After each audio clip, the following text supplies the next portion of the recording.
আজ আপনাদেরকে একটি বাস্তব ঘটনা বলবো, যা শুনলে হয়তো আজ বদলে যেতে পারে আপনার জীবন। এক যুবক নতুন বিয়ে করলো।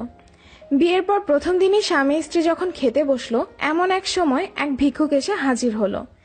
ভিক্ষুকটি খুবই ক্ষুধার্ত ছিল এবং সে কিছু খাবার চাইলো।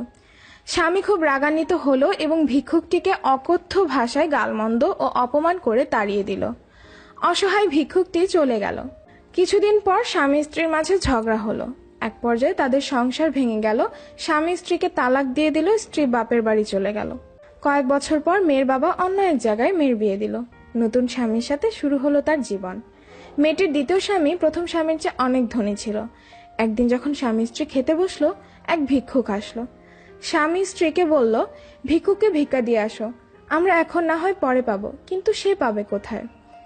যখন স্ত্রী ভিক্ষা দিতে গেল তখন সে অবাক হয়ে গেল, কারণ তার সেই প্রথম স্বামী আজ তার সামনে ভিক্ষার পাত্র নিয়ে দাঁড়িয়ে আছে। মেয়েটি চোখে জল ধরে রাখতে পারল না। মেয়েটি তার দ্বিতীয় স্বামীকে বলল, আমি আপনাকে এক আশ্চর্য ঘটনা শোনাবো।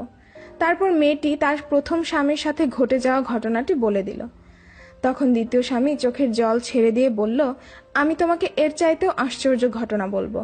তুমি হয়তো শুনে অবাক হবে যে ওই দিন তোমরা যে অসহায় ভিক্ষুককে তাড়িয়ে দিয়েছিলে, সেই অসহায় লোকটি আমি, যিনি আজ তোমার সম্পদশালী স্বামী।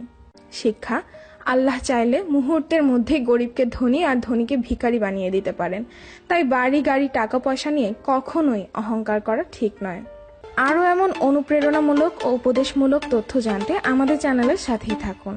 আর হ্যাঁ, আমাদের চ্যানেলটি যদি এখনো সাবস্ক্রাইব না করা থাকে, তাহলে এখনই সাবস্ক্রাইব বাটনে ক্লিক করে সাবস্ক্রাইব করে ফেলুন।